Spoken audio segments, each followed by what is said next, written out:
Boa tarde a todos.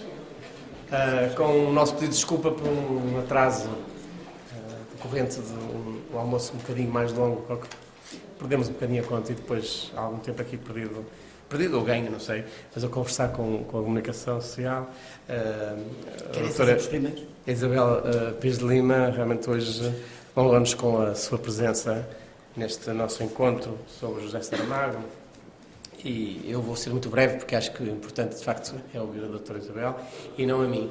Mas umas breves palavras só para introduzir. Acho que é uma pessoa, por demais conhecida, mas alguns aspectos convém, de facto, salientar. A professora Isabel Pires de Lima é professora catedrática da Faculdade de Letras da Universidade de Porto. É uma reconhecida especialista em literatura portuguesa, em particular em Eça de Queiroz. É também uma personalidade muito conhecida pela sua atividade política, como deputada da Assembleia e também como Ministra da Cultura durante o último governo. E é uma pessoa... Penúltimo governo, sim, exatamente. E é também autora de uma vasta obra, sobretudo na área do ensaio sobre a literatura portuguesa, em particular sobre Eça de Queiroz, ao qual se tem dedicado uma grande atenção, mas também outros autores da literatura moderna portuguesa. E hoje temos, de facto, este privilégio de a ter connosco para nos falar um pouquinho sobre a obra e a vida do José Saramago. E fico por aqui, porque eu acho que as minhas palavras são dispensadas e passo, de facto, a palavra para a professora. Eu quero, antes de mais, dizer o gosto que tenho em estar aqui.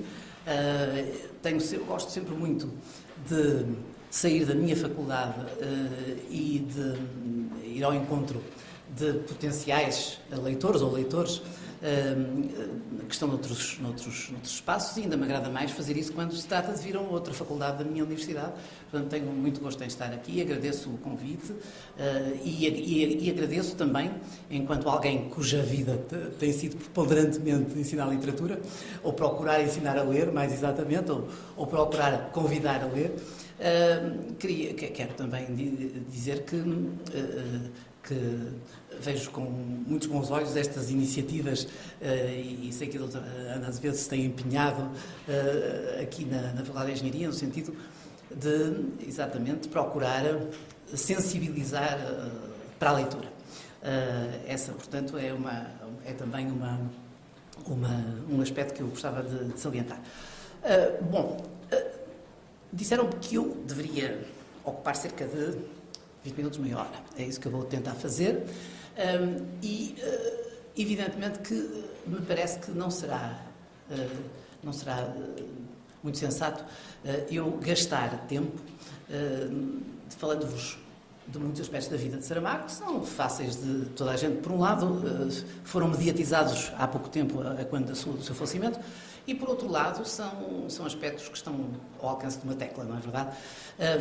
Talvez de salientar no percurso biográfico apenas dois aspectos que porventura terão alguma importância também em algumas das linhas essenciais da sua obra. O facto de ele ter sido um escritor tardio, embora tendo começado muito jovem a escrever, a verdade é que já passados os 50, que ele começa a publicar com sucesso. E a publicar, não é apenas a publicar com sucesso, a publicar a um ritmo muitíssimo mais acelerado do que aquele que até então tinha conseguido adquirir. E por outro lado, de salientar também o facto disso ir a par de um outro traço que é muito pouco comum ainda hoje, mesmo hoje, já é mais comum, mas pouquíssimo comum nos anos 70, de se ter profissionalizado como escritor. Portanto, ele, a partir de um determinado momento, já nos anos 80, profissionaliza-se e dedica-se inteiramente à escrita. O que é alguma coisa de muito pouco comum, ou era uma coisa absolutamente incomum em Portugal, na medida em que estamos a falar de um mercado do livro muito restrito e, portanto, dificilmente os escritores se conseguiam profissionalizar. Alguns tinham conseguido no século XIX, mas isso por circunstâncias outras que não cabe agora, senão começa a ser professor de literatura mesmo.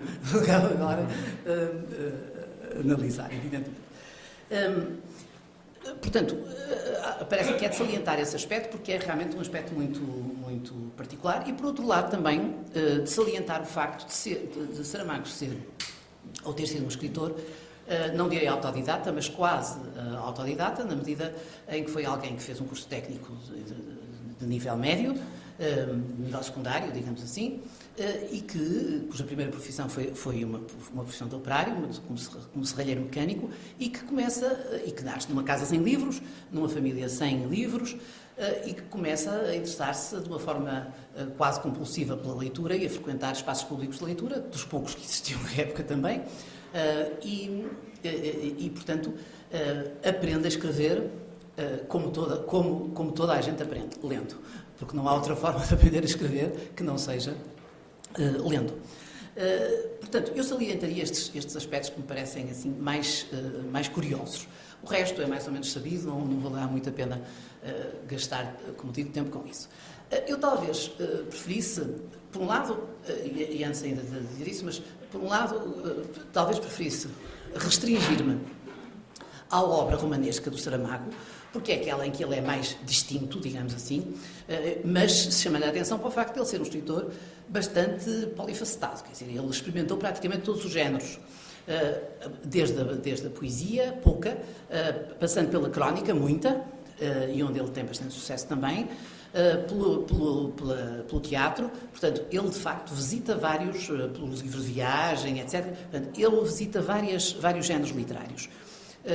Mas, na verdade é no romance que ele vai ter o seu campo particular de expressão, e é aí que ele de facto se torna um escritor de sucesso.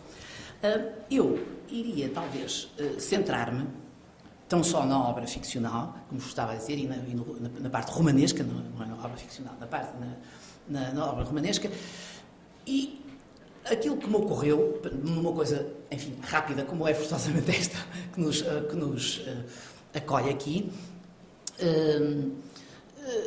eu iria chamar a atenção para, digamos, as duas grandes tipologias de romance de Saramago, os dois tipos de romance que ele cria.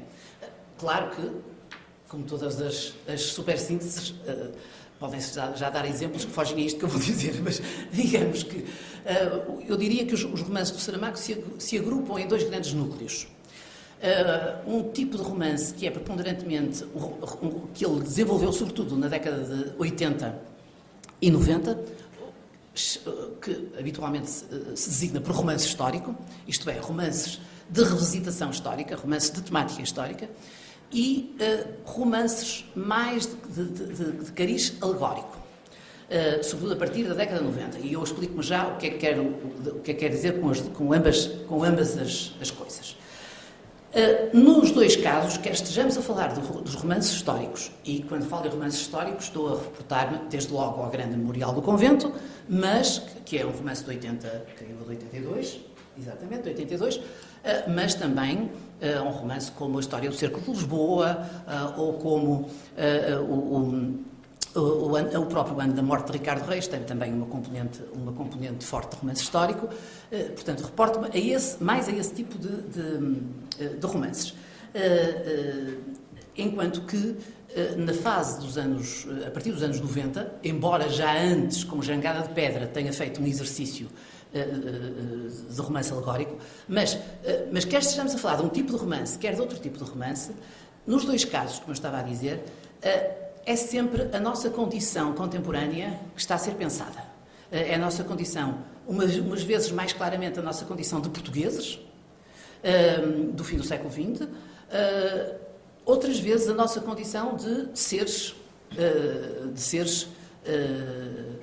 humanos, e particularmente vivendo nas sociedades ocidentais, que está a ser pensada, não é? Portanto, é sempre a contemporaneidade, é sempre o homem contemporâneo, mesmo que estejamos a falar de Belimunda e de Baltazar no Memorial do Convento, mas, na verdade, ou estejamos a falar de Cristo no Evangelho segundo Jesus Cristo, é do homem do século XX que ele está a falar, e é como digo, são dos portugueses do século XX que ele está a falar.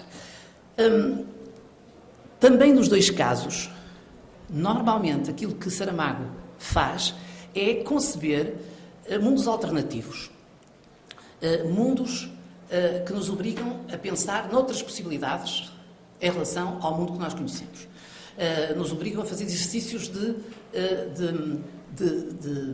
entranhamento, se quiserem, em mundos alternativos. Vou então tentar explicar-me e talvez em duas etapas para falarmos exatamente dos dois tipos de romance.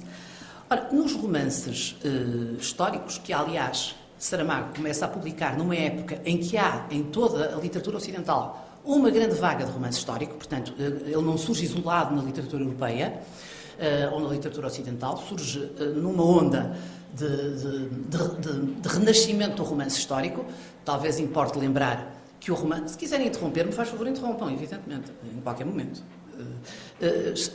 Evidentemente que o romance histórico é um romance que nasce, bem, como todo romance, fundamentalmente nasce no século XIX, mas o romance histórico tem uma época de grande vitalidade no século XIX. Isso explica-se muito facilmente se pensarmos que é exatamente, ou se nos lembrarmos que foi exatamente no século XIX que as nações-Estado que nós conhecemos se fixaram. Nós esquecemos sempre isso porque somos um país que é Estado-nação há não sei quantos séculos, as fronteiras praticamente definidas desde o fim do século XIII, digamos, e já como Estado antes, não é? Mas tendemos a esquecer isso. Mas o século XIX foi um século onde os Estados-nações se definiram, ou os Estados-nação, mais exatamente, para dizer mais corretamente, se definiram e, portanto, é natural que tenha havido uma espécie de necessidade de afirmação das nacionalidades e, portanto, de refletir sobre, das nações refletirem sobre si próprias e sobre o seu passado, etc. Não é? No caso de Portugal, temos o Herculano e o Garrett, para não falar de outros, o próprio Camilo, que praticaram muitíssimo o romance histórico.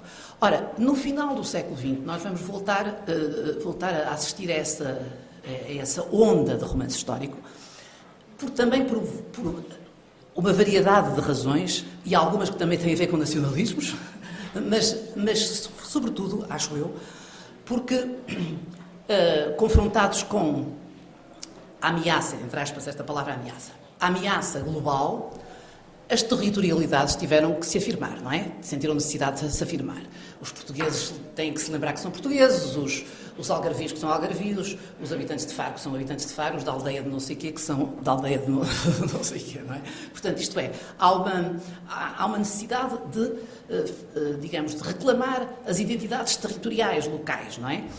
E isso explica em grande parte, estou a sintetizar, claro, explica em grande parte esse renascimento do romance histórico.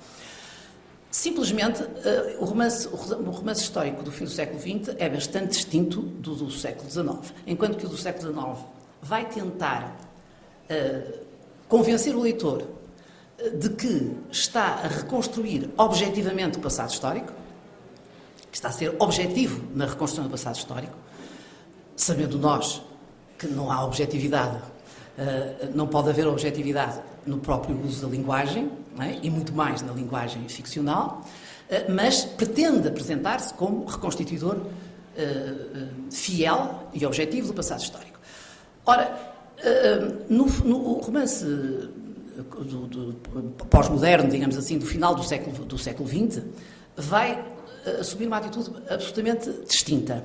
Vai procurar revisitar o passado, sim, mas procurando explorar, ou melhor, assumindo à partida, talvez dizer de outra forma, assumindo à partida que a história é sempre uma narrativa.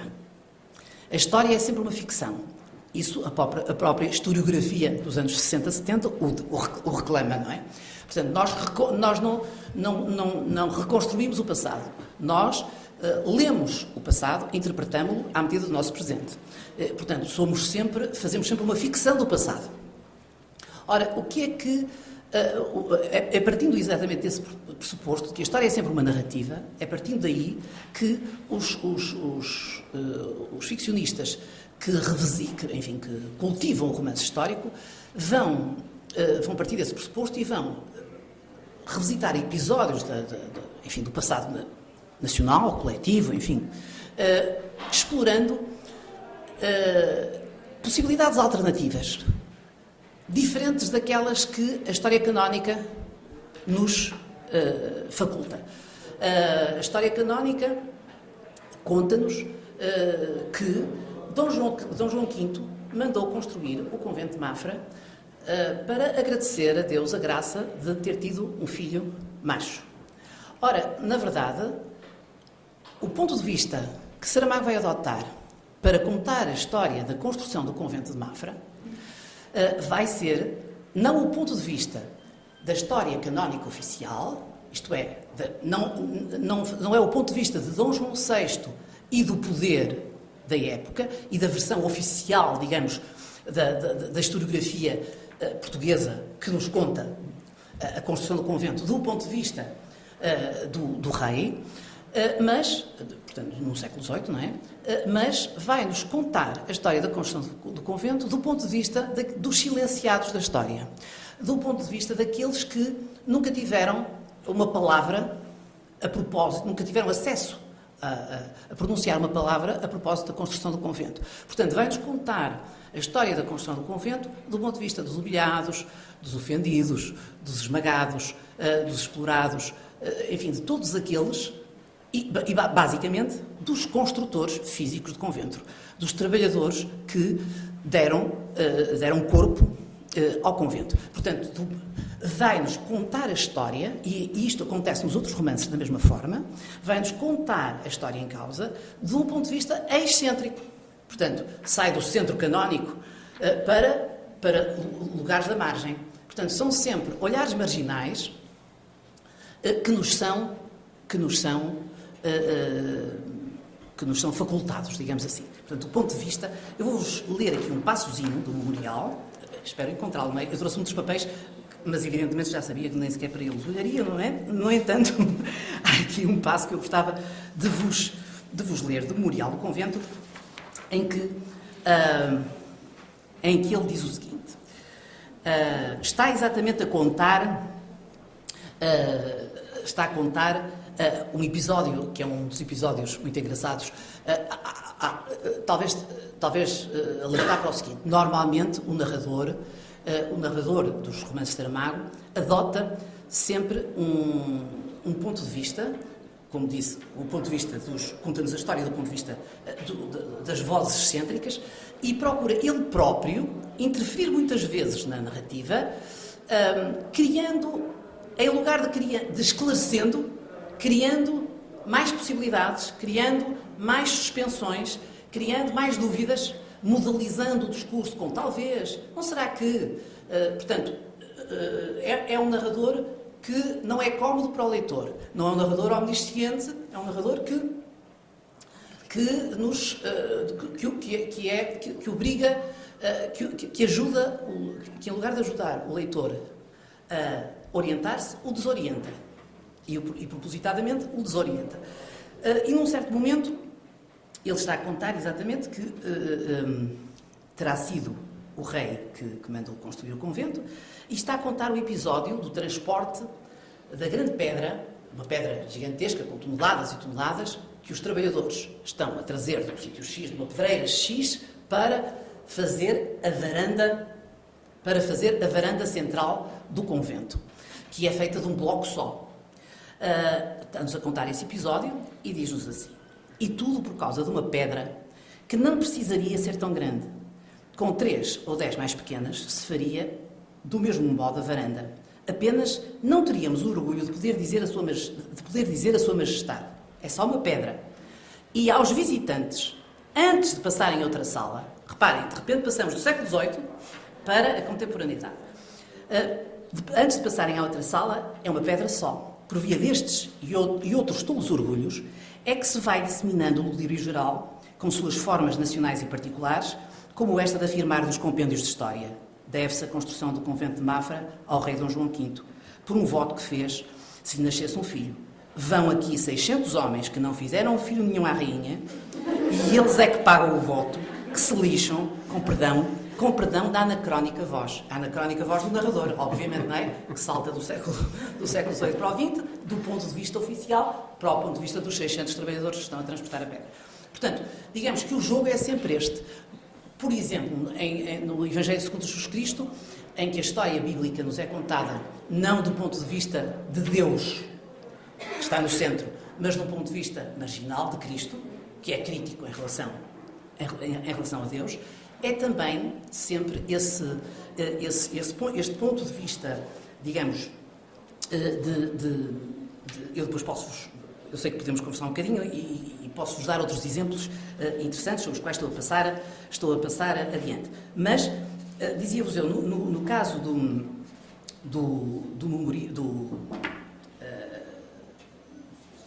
do Evangelho segundo Jesus Cristo, temos sempre uma voz crítica em relação a Deus. Não é? Há um momento em que se diz, e eu queria citar-vos esse passo porque é muito curioso, muito rapidamente, a ver se eu encontro.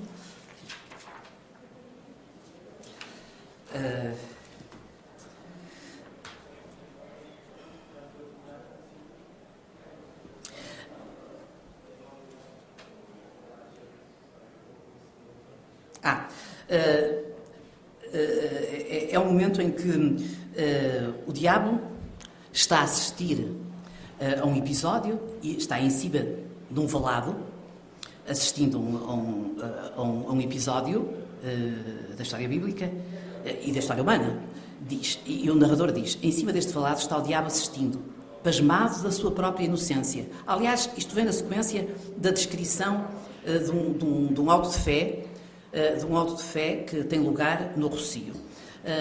E o narrador diz: em cima deste valado está o diabo assistindo, pasmado da sua própria inocência e misericórdia, por nunca ter imaginado suplício assim para a coroação dos castigos do seu inferno. Portanto, reparem, o ponto de vista aqui há uma perfeita subversão de dicotomias que estavam tranquilamente estabelecidas na nossa cabeça, não é?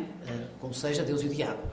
E outras deste tipo. Por exemplo, para falar ainda de um outro romance histórico, há um episódio muito engraçado na história do Cerco de Lisboa. Na história do Cerco de Lisboa conta-se o episódio da conquista de Lisboa pelos cristãos, Lisboa ocupada pelos mouros. Diz a história que os cruzados vieram ajudar os cristãos a conquistarem Lisboa aos mouros. Imagina-se uma situação em que um revisor, ao rever o texto histórico, em lugar de deixar passar esta afirmação, escreve um não onde está um sim. Isto é, os cruzados não vieram ajudar. Como é que tinha sido? A história tinha sido outra.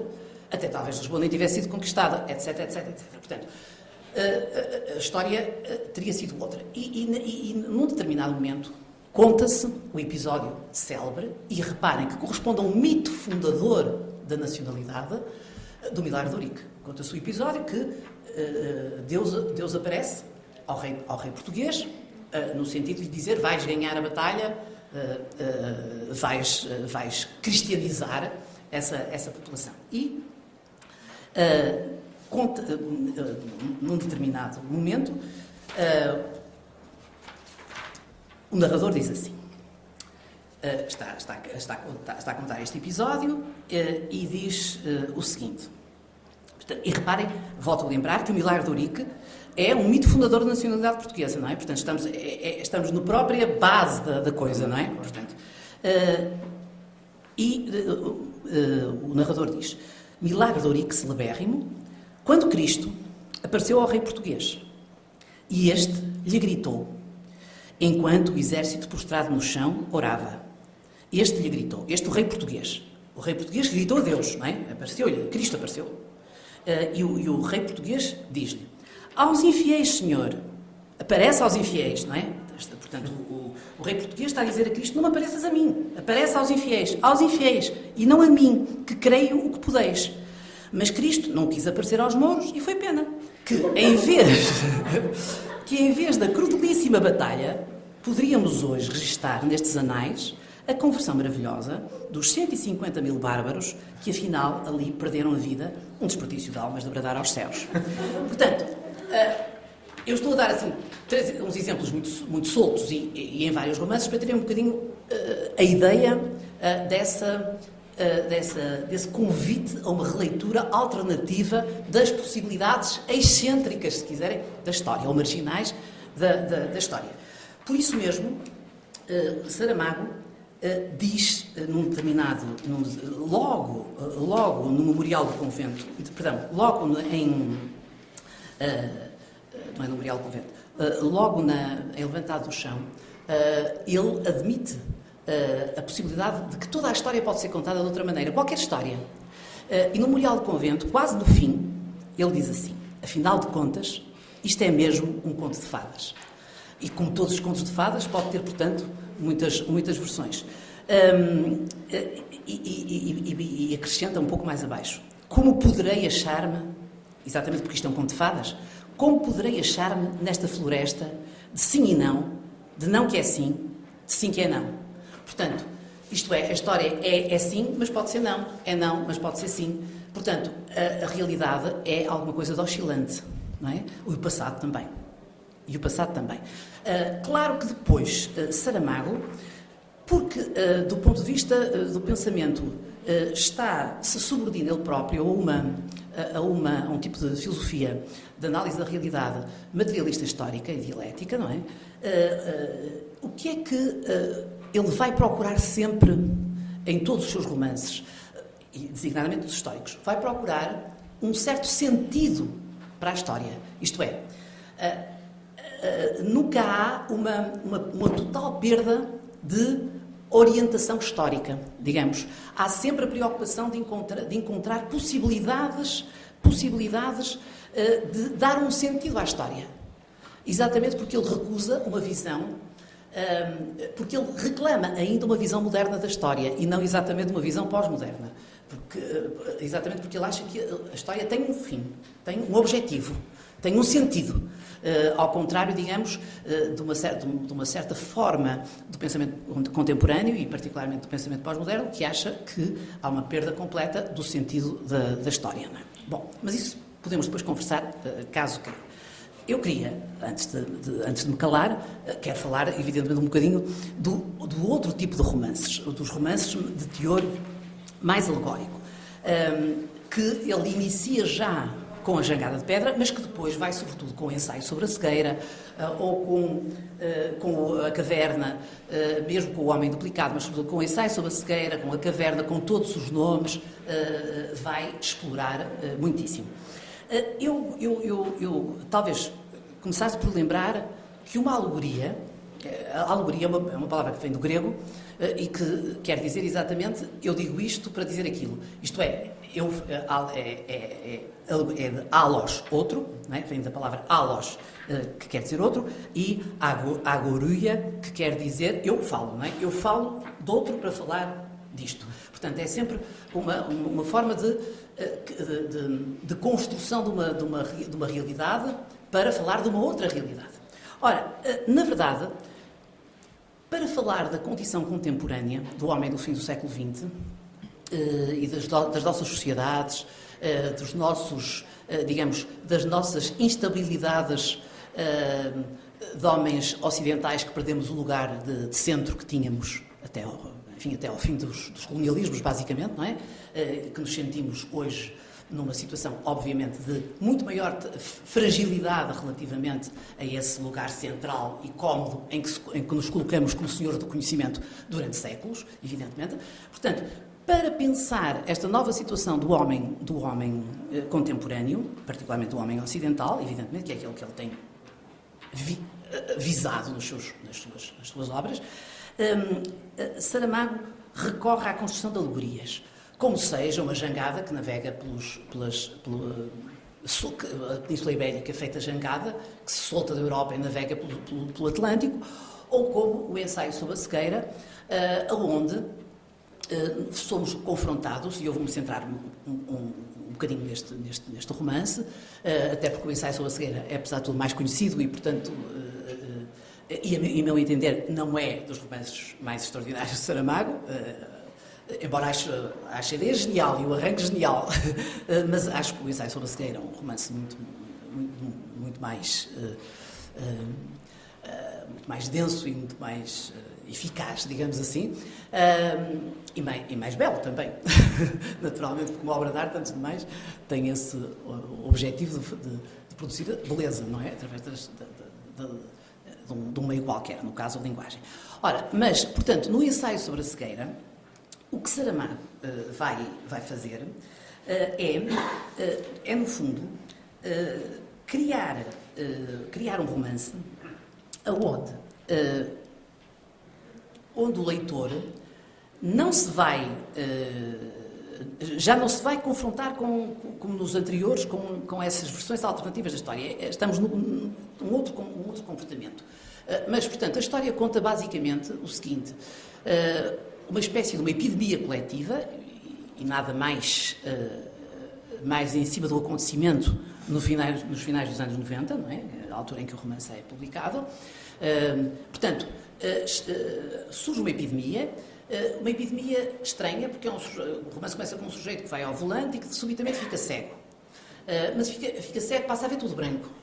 Nós temos a ideia que normalmente um cego vê tudo negro, parece que também não é assim, mas enfim, a verdade é que a sua cegueira é uma cegueira branca, é um mal branco, e muito rapidamente esse mal branco vai estender-se a toda a população da cidade.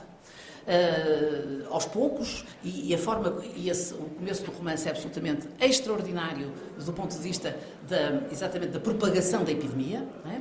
Vamos assistindo a que o médico onde ele vai também fica cego, o médico oftalmologista onde vai e por aí fora, toda a gente fica cega ao fim de um certo tempo, e na sequência desse facto, as autoridades tentam conter a epidemia e criam uma quarentena onde metem as pessoas que estão infectadas, os primeiros infectados. Evidentemente que depois, nós vamos saber mais tarde, que toda a gente ficou infectada. Mas num certo momento há um grupo de pessoas que vão ser metidas numa quarentena, entre as quais vai o cidadão médico que ia a conduzir e vai também uma mulher, a mulher dele, que finge que está cega, mas que não está cega. Portanto, e vai ser ela a única pessoa que não vai ficar cega, que vai manter sempre, claro, fingindo que está cega, designadamente junto do marido. Ela fingirá sempre, até um certo momento, ela vai fingir que está cega. Portanto, reparem, um dado que eu gostava de acentuar é que neste romance, é o primeiro romance de Saramago, e este romance é de 90, para eu não dizer asneira, é de 95, exatamente. É o primeiro romance onde não há nenhuma referência ao espaço e ao tempo. Nós não sabemos aonde se passa o romance.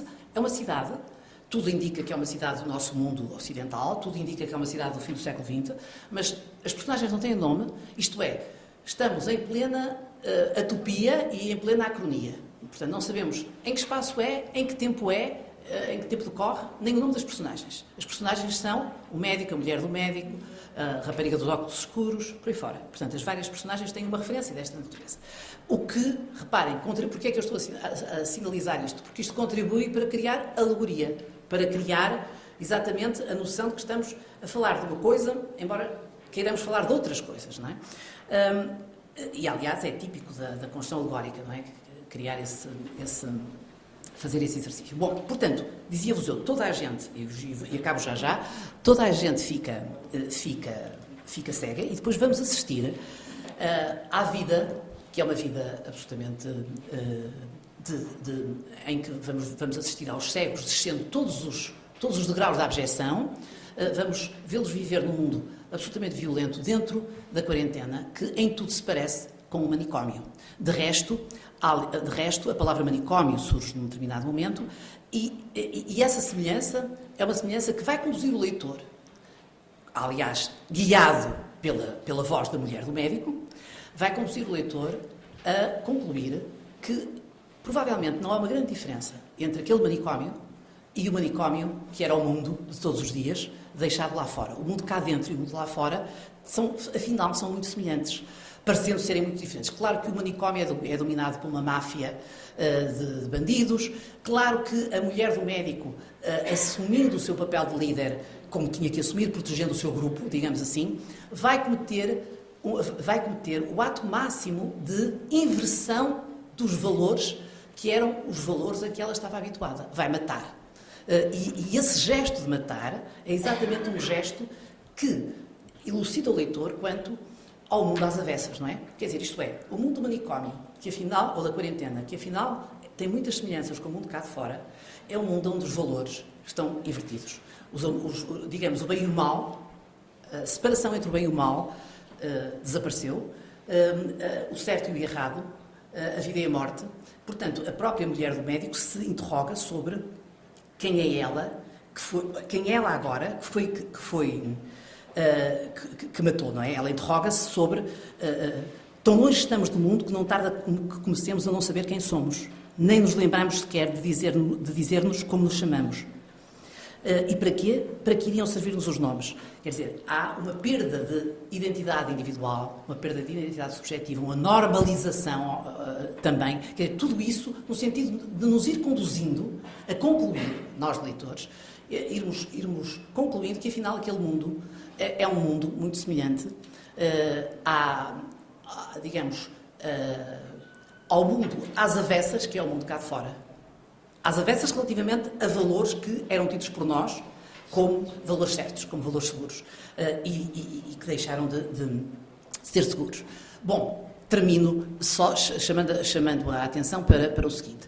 O facto da mulher do médico ser alguém que vê, que continua sempre a ver, é exatamente um elemento ilustrador daquilo que eu disse há pouco, a propósito da preocupação de Saramago de ter sempre uma luz, isto é, permitir sempre uma escapadela para dar sentido ao presente, ou dar sentido à história. Digamos, há sempre uma nota de modernidade, no sentido em que há sempre uma esperança que não quer ser negada. Há sempre a busca de um sentido de conhecimento para a humanidade. E, portanto, neste caso, é esta personagem que corporiza a lucidez, porque ela é a única que vê, não é? Portanto, corporiza a lucidez e que vai depois, só para vos dar esse elemento, vai depois, quando num certo momento elas escapam à quarentena, portanto, percebem-se que os guardas que estão à porta que estavam à porta da quarentena já lá não estão exatamente porque já estão cegos também, não é? E, portanto, saem para a rua. E quando saem para a rua, o cenário que encontram é o apocalipse. É o apocalipse e vamos assistir, sempre através da condução da mulher do médico, vamos exatamente assistir ao desenho de os caminhos possíveis para a regeneração após o apocalipse. Portanto, nós somos confrontados exatamente com o máximo da degradação, no sentido de ser possibilitada uma ideia de renascimento, não é? Após o apocalipse. E, evidentemente, que aquela mulher é um anjo de luz, não é? É um anjo, é um serafim, não é? É claramente um anjo condutor e que corporiza uma esperança que Saramago nunca quer ver negado nos seus romances. Os seus romances nunca são romances onde, digamos, a negatividade, o pessimismo, a perda completa de valores, a instabilidade ontológica completa, nunca é sistemática. Há sempre, como digo, uma escapatória, há sempre uma luz ao fundo do túnel, luz essa que pessoalmente lhe é trazida exatamente pela sua formação marxista. E basicamente, assim, em linhas muito gerais, foi isto que fui capaz de vos trazer em meia hora. Evidentemente que estou disponível para conversarmos o tempo que quiserem, os que têm tempo para isso, porque sei que alguns têm o seu tempo limitado e, portanto, por isso é que eu quis ser assim tão sintética. Mas posso agora desenvolver mais coisas e conversar mais convosco, caso queira. Não quis foi ultrapassar muito. Se me permite só uma nota relativamente a esta obra. Há um aspecto a mim que me fascinou também muito quando li esta obra o ensaio sobre a cegueira, que é a inversão do papel dos cegos. Não é? Os cegos naturais, que eram os coitadinhos da sociedade, que sempre desprotegidos, não é? E de repente passaram a ser os dominantes e os maus. Claro. Porque eram, já estavam habituados àquele ambiente. Não é? Lá estava, exatamente. É uma coisa, uma inversão. Aliás, quer dizer, isso é típico. Nós assistimos sempre, em todos os romances, assistimos a essa inversão de valores. Quer dizer, é essa perda. Quer dizer, nós, no nosso mundo contemporâneo, perdemos a tranquilidade dos pares dicotómicos cómodos, onde estávamos todos tranquilamente assentes, não é? E, portanto, o sim é não, não é sim. Não é? Aquela frase de há pouco. E, portanto, tudo é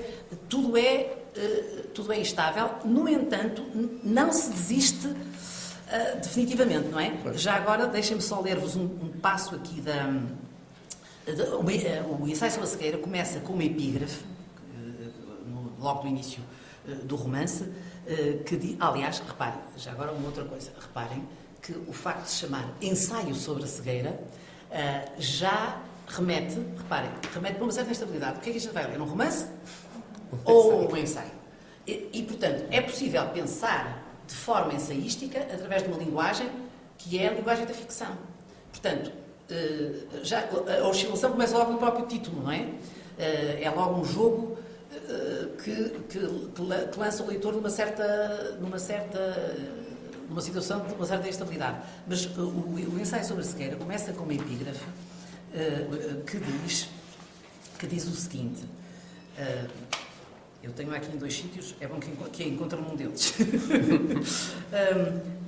que diz assim: enquanto. É uma epígrafe tirada de um livro de não sei quantos, X, que é lá designado, que é um livro fictício, que não existe. Quer dizer, ele inventa o livro e inventa a epígrafe. E a epígrafe diz assim: enquanto não alcançares a verdade, não poderás corrigi-la. Porém, se a não corrigires, não a alcançarás. Entretanto, não te resignes.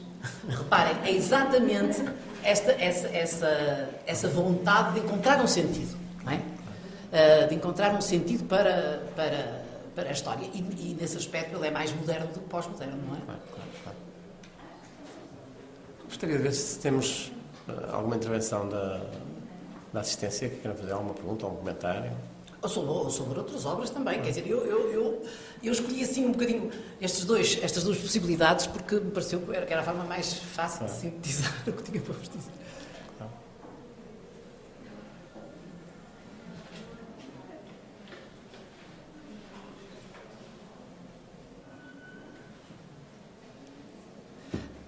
Então, diga. Ia dizer coisa. É assim, muito sentido, mas referiu e realçou essa procura de sentido do José Saramago. E eu recordando a minha experiência de leitura, sempre a vi como mais destruição, mais desespero, mais de... Não é? Como é que faz sentido? Como é que se junta isso, não é? Não, que há, sobretudo nos romances alegóricos, há, de facto, a descrição de uma atitude, de um olhar desesperado sobre o mundo contemporâneo. Absolutamente. Quer dizer, o ensaio sobre a cegueira é um romance negríssimo, não é? Não tem nada de... Independentemente de ter momentos onde há atitudes paródicas. Que o Saramago nunca perde essa capacidade de fazer alguma ironia. É mais visível nos romances históricos do que nos alegóricos. Mas nestes mais alegóricos, normalmente eles são romances muito negros, de uma grande e talvez até o ensaio sobre a cegueira seja aquele mais evidentemente negro, não é? Portanto, o olhar de Saramago sobre o mundo contemporâneo é um olhar extremamente pessimista, extremamente negativo. Mas isso não invalida de achar que esta realidade não é inevitável. Digamos, a inevitabilidade desta realidade é que ele contesta procurando sempre, como eu dizia, alguns sentidos de fuga, não é? Isto é, procurando sempre formas de, por exemplo, vou dar um outro exemplo que pode, porventura, ajudar. Na Jangada de Pedra. Na Jangada de Pedra, a história estamos no momento em que Portugal era a Comunidade Europeia, mais exatamente à Comunidade Económica, na época, ainda só económica, mas é o começo do projeto europeísta português, ou o recomeço, se quiserem, conforme a gente queira ver. Mas a entrada de Portugal, enfim, no que hoje é a União Europeia. E Saramago é crítico relativamente a essa entrada de Portugal na União Europeia. E conta uma história imaginando que um dia certas pessoas começam a sentir que o chão está a tremer e que há uma série de fenómenos anómalos. O chão a tremer, um bando de estroninhos de pássaros que perseguem uma determinada personagem. Quer dizer, e há 4 pessoas, depois uma quinta, 5 pessoas na Península Ibérica que, porque Espanha aderiu na mesma altura que nós à União Europeia, começam a sentir alguma coisa de anómalo, fisicamente anómalo até. Começam a sentir coisas estranhas. E o destino acaba por fazê-los encontrarem-se e por provocar uma espécie de deambulação dessas 5 pessoas pela Península Ibérica. A história, não vale a pena agora, não posso agora estar a contar os pormenores todos, não é? Mas a verdade é que, num certo momento, dá-se o fenómeno extraordinário da cisão da Península Ibérica. A Península Ibérica pelos Pirineus, fratura pelos Pirineus e torna-se uma ilha. Torna-se uma ilha e começa a navegar pelo Atlântico. Claro, vai navegar para onde? Está quase a chocar com os Açores, há um pânico coletivo na Europa, porque vai chocar com os Açores. Entretanto, a juventude europeia, alguma juventude europeia, começa, que também é crítica em relação ao projeto da União Europeia, começa a dizer: nós queremos ser portugueses, nós queremos ser ibéricos, nós queremos ser espanhóis, nós queremos ser como aqueles, isto é, queremos soltar desta Europa. E, portanto, a jangada navega pelo Atlântico, está quase a chegar com os Açores, mas desvia-se e vai parar aonde? Evidentemente, aonde nos levou o passado histórico de navegadores dos portugueses e dos espanhóis. Vamos estar no meio do Atlântico Sul, entre a América do Sul, a África e o Ocidente Europeu. E quando a Península Ibérica para, acontece o seguinte: todas as mulheres férteis da Península estão grávidas. Isto é, reparem, é sempre um tal ritual de renascimento, como a mulher do médico, que vê, quer dizer, perante alguma coisa que é vista por ele como sendo negativa e porventura apocalíptica também, essa coisa de nós virarmos costas à nossa vocação atlântica, digamos assim, e sermos Europa, no momento em que nos libertamos dessa situação, todas as mulheres férteis estão grávidas. Isto é, um ritual de renascimento, como é evidente, ainda por cima numa ilha, que é um lugar de utopia por excelência, não é? Portanto, é um lugar máximo da utopia. Todas as grandes utopias normalmente se passam exatamente em ilhas, porque é um espaço de independência, não é? De total autonomia. Portanto, está a ver, há sempre, digamos, o que eu quero dizer é que há sempre nos romances dele a busca de um determinado sentido, mesmo, por exemplo, no fim do Memorial, com a tal técnica das vontades que Belimunda, apesar do Baltasar ser queimado, na verdade, ele renasce. Não é? É ela que domina a situação, não é? E há um dado que eu não referi e que porventura faz todo o sentido de referir até na sequência da sua observação, que é, há um outro traço, uma outra constante na ficção de Saramago, que é também sempre um caminho de lucidez, construção de futuro e de lucidez e construção de futuro, que é o amor. Não é? Portanto, o amor, particularmente o amor veiculado e conduzido pelo elemento feminino. As mulheres são claramente seres com poderes especiais, não é? Portanto, com poderes especiais, designadamente no desencadeamento do amor, do desencadeamento da lucidez, são sempre elas as guias, e o amor é uma forma de mudar o mundo. Também, claramente, em todos os romances, sem exceção. aí sem exceção. Há sempre essa capacidade por parte das mulheres. É também, obviamente, uma metáfora, como é evidente, não é? Quer dizer, é também uma metáfora e é também uma forma de ler o mundo da margem. Quer dizer, num mundo falocêntrico, não é?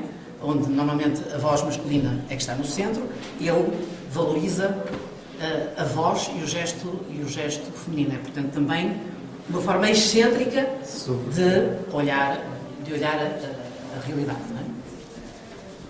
Já agora deixa-me só dizer, eu tenho estado aqui a falar em moderno e pós-moderno, e isso, a falar muito vagamente, mas quer dizer, usar esses termos nos anos, talvez 80, eu não sei bem quando é que isso foi, mas sim, já seria começo... Sim, não, princípio dos anos 80, princípio dos anos 90, porque ele já tinha escrito aqueles 4 primeiros romances, exatamente. Devia ser final dos anos 80. Eu participei num congresso em Hamburgo, onde fiz um texto sobre o Saramago, que se chamava Saramago pós-moderno, talvez não. Olha, o Saramago ficou numa zanga comigo. Uma zanga. Ficou zangadíssimo, porque achava odioso que eu pudesse dizer, exatamente, que eu dizia apenas pós-moderno, ou talvez não, porque na verdade, talvez não é? Até por esta, já um pouco, claro que não, na altura não invocaria uma forma, da mesmíssima forma como estou a evocar a questão agora, mas lembro de ele ter ficado zangado. Não gosto nada dessa palavra pós-moderno, não gosto nada que diga eu disse, mas eu também não estou aqui para lhe agradar, não é verdade? Não, é verdade. Claro. Normalmente quem lê os textos literários não está a lê-lo para agradar aos escritores, não é? Que às vezes nem se reconhecem, como é natural, naquilo que os ensaiistas e que os críticos, enfim, dizem. Mas foi engraçado porque reagiu. Eu tenho uma questão. Em relação ao filme Ensaio sobre a Cegueira, há uma relação com o livro? Há desvios? Eu quanto a isso, claro, necessariamente nunca há a questão da adaptação é sempre uma falsa questão, porque é sempre uma outra obra, não é? Quer dizer, por mais fidelidade que haja em relação, enfim, ao essencial da história, porque o suporte é outro, como disse, não é? Portanto, o que se pode fazer com as palavras não é a mesma coisa que se pode fazer com as imagens, não é? E com o som. Mas, portanto, é sempre uma interpretação. Quer dizer, no fundo, nesse filme ou noutro qualquer, ou em qualquer outra obra que dialoga com a literatura, estamos sempre perante interpretações, perante leituras, não é? Nunca pode ser de outra forma. E, evidentemente, que também... muitas vezes os criadores não se reconhecem nessas leituras.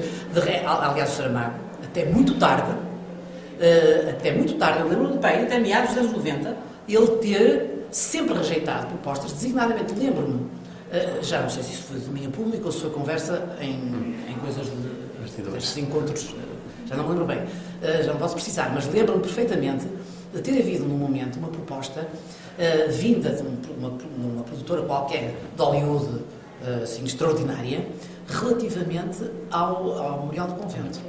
E ele recusou. Eu devo dizer que achei eu lembro-me de ter dito num momento qualquer, porque em várias ocasiões estive em congressos assim, de vários dias, em que a gente está naquelas espécies de internatos, não é? Claro. E, portanto, conversa muito uns com os outros, claro. E também com os escritores quando são convidados. E foi o caso, aliás, num congresso em Alberta, lá nos cafundós no interior do Canadá, em que tivemos 8 dias e portanto, quer dizer, conversamos muitas coisas. Mas lembro-me de ele ter dito, isso é um ato antipatriótico, eu ter ficado zangado também. Isso é um ato antipatriótico porque, quer dizer, realmente era uma coisa da maior importância um texto ficcional português ser o guião base para uma produção dessas. Depois ele acabou mais tarde por fazer, enfim, ceder em várias frentes, quer cinema, quer teatro, quer adaptações de outro género, evidentemente, acabou por aceitar fazer, mas inicialmente ele foi muito... eu compreendo, atenção, eu não estou a dizer que não... Eu compreendo. Compreendo que o escritor possa não querer, mas de facto é sempre um outro suporte, não é? E por isso mesmo é que é possível fazer leituras, por exemplo, recentemente, e eu falo dela porque até fiz um trabalho sobre isso, por isso tenho presente, recentemente, por exemplo, e para falar do meu Queiroz, já agora, o meu entre aspas, recentemente o Manuel Oliveira fez a singularidade de uma rapariga loura a partir do conto de Queiroz, da singularidade de uma rapariga loura. E aquilo de que Manuel Oliveira fala é sobretudo do Portugal do século XX, é sobretudo do Portugal do final do século XX, embora o Portugal que aparece no filme pareça quase o Portugal do século XIX, que isso é que é engraçado. Mas a verdade é que é fundamentalmente, ele está a pensar Portugal contemporâneo, sobretudo, também está a pensar um bocadinho o olhar dessa sobre o século XIX, mas está sobretudo a pensar Portugal contemporâneo. E na verdade estamos a falar de um conto como Singularidades de uma rapariga loura, cuja temática é até uma temática que nos pode parecer quase impensável, pouco adaptável ao nosso mundo de hoje, não é? O Crime do Padre Amaro também. O Crime do Padre Amaro, por exemplo, naquela leitura não apenas na portuguesa, mas naquela mexicana, que é particularmente interessante. É particularmente interessante. Eu apreciei bastante esse trabalho. Ou a da Paula Rego, ou a da Paula Rego, Os 16 Pastéis, sobre o Crime do Padre Amaro, que é absolutamente uma obra-prima, não é?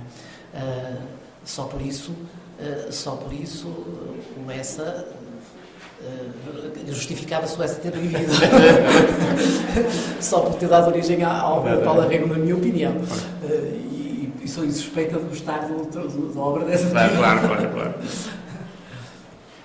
O que acha que afastou os portugueses durante tanto tempo da obra de Saramago?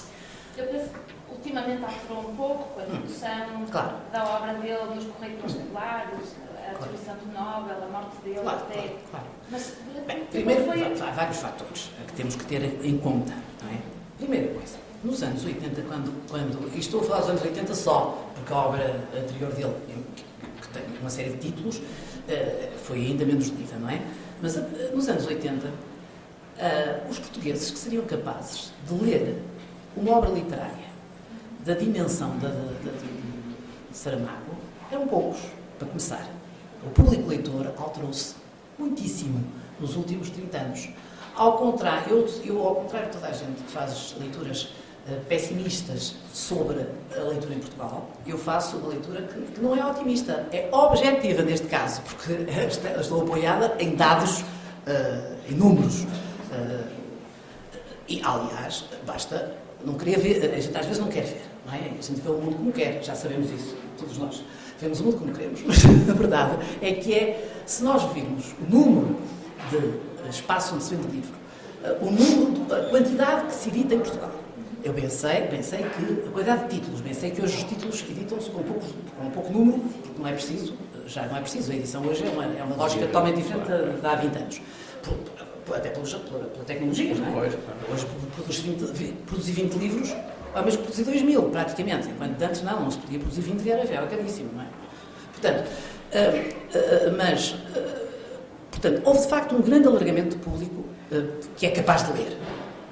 E que é capaz de ler uma obra literária, porque só um público com uma certa sofisticação é que é capaz de ler um texto literário, primeira etapa. E um texto literário com um determinado nível de complexidade e com uma vastidão física, porque também há esse dado. Quer dizer, uma coisa é ler um romance um texto literário de 5 páginas, outra coisa é ler de 500, não é? Portanto, os textos de Saramago são longos e depois há um dado que não tanto complica, talvez complique e sobretudo assusta, que é o facto de ele não ser canónico na forma como utiliza a própria página. Portanto, Saramago aparentemente não faz parágrafos, praticamente, ou faz poucos, mas aparentemente, faz poucos parágrafos e aparentemente não tem diálogo. Aparentemente. Porque tem imenso diálogo. Aliás, eu acho que não estou a dizer que é esta a principal razão, mas uma das razões do seu sucesso é exatamente porque ele usa muitíssimo diálogo, que conquista facilmente o leitor. É alguma coisa que conquista facilmente o leitor, a presença de muito diálogo. Os seus textos estão cheios de diálogos. O que não tem é 2 pontos, travessão, a fala A ou disse não sei quem, 2 pontos de exclamação. Portanto, há de facto uma forma de organizar, chamamos assim a página para simplificar, que é mais exigente para o leitor.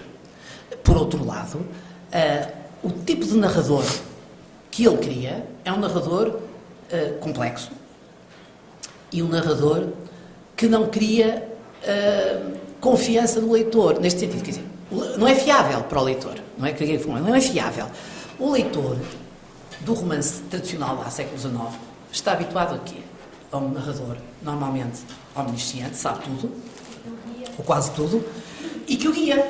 E até no romance realista, guia-o tanto que até quer demonstrar-lhe uma determinada tese, não é? Quer dizer, guia o leitor. Portanto, ao passo que o narrador do Saramago é um narrador pouco, como digo, pouco fiável, não é? Ele diz que é assim que é não, mas é não que é sim, quer dizer... e depois suspende a frase, e depois faz um comentário à margem, é muito parentético, abre imensos... Não estão lá os parênteses, mas estão. Quer dizer, não estão lá, mas são. Falando em trabalhadores do convento, não sei, ou falando em pedra, há pedras que não sei o quê, vêm não sei o quê... Não é? Portanto, é um narrador realmente que cria muitas suspensões, muitas interrupções da narrativa e que, portanto, é muito exigente para o leitor. Quer dizer, o leitor de Saramago já tem que ser um leitor com alguns hábitos de leitura, alguma maturidade no convívio com textos literários. E ainda por cima, tem que ser, em alguns dos romances, um leitor com algum conhecimento histórico mínimo. Não precisa de ser muito, mas um mínimo, não é? Porque, por exemplo, Memorial do Convento, se a gente... Claro que eu posso ler sem saber nada do século XVIII português. Leio perfeitamente, eu estou farta de fazer esse exercício, e com certeza todos vós, relativamente a romances de outras culturas que não conhecemos mal, e a gente lê, não é?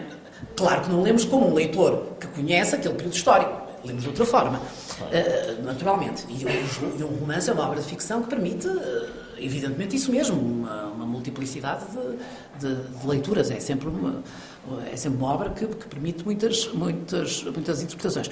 Portanto, eu acho que é um pouco isso que foi um pouco isso que fez, e por outro lado, um certo tom iconoclasta que Saramago, cidadão, sempre assumiu, e que Saramago, escritor, também assume, não é?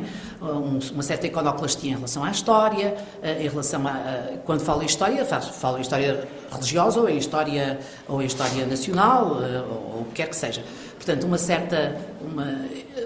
esse tom iconoclasta também, se leva à conquista de leitores, também leva à fuga de leitores, não é? Leva às duas atitudes, não é? Eu penso que foi isso, que é sobretudo isso, não é? Não me parece... Eu não acho que Saramago, ao contrário da rábula que ele fazia, que ele próprio fazia, não acho nada que ele tivesse sido maltratado pelos portugueses e pelos leitores portugueses e mesmo pelos poderes, independentemente de episódios pontuais mais ou menos caricatos, que obviamente qualquer escritor em qualquer país com um percurso de sucesso como o de Saramago encontra, e que não tiveram qualquer relevância, até pelo contrário, provavelmente até deram bastante publicidade, não é? Portanto, eu não acho que ele tenha sido maltratado, acho que isso é uma rábula, uma rábula dele. Aquela não nomeação para o prémio Pessoa. Exato, acho que isso são rábulas do Saramago. Bom, a hora também já vai um pouquinho adiantada. Eu acho que nós temos que dar por concluída esta nossa sessão, não sem agradecer imenso à professora Isabel Pires de Lima por estes momentos tão interessantes que nos trouxe, por esta conversa tão interessante e que eu acho que faz muito bem. Víamos há pouco a conversar, que eu achava uma coisa que por acaso acho que também coincidia com a sua maneira de ver, que os engenheiros são umas pessoas muito cinzentas, não é?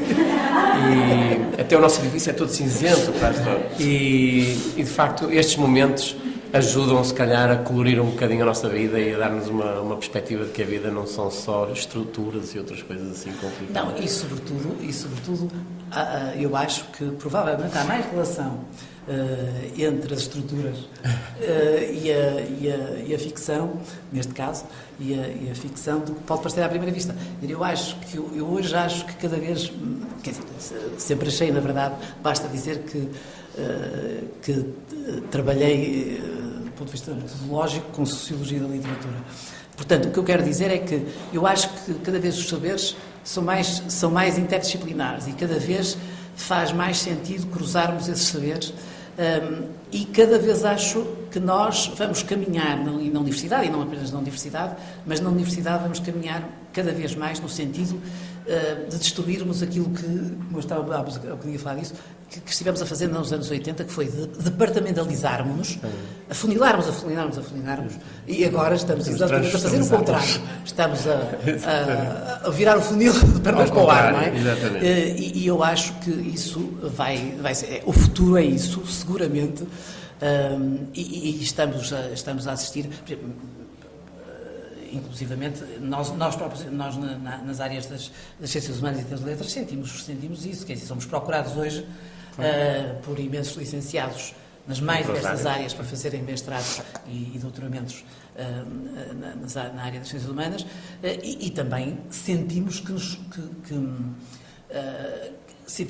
já se desenvolvem parcerias, por exemplo, Filosofia da Ciência, alguém vem de Letras dar aqui à Faculdade de Engenharia. Quer dizer, os saberes estão cada vez mais transversalizados. E penso que o futuro é por aí. Muito obrigado, então, por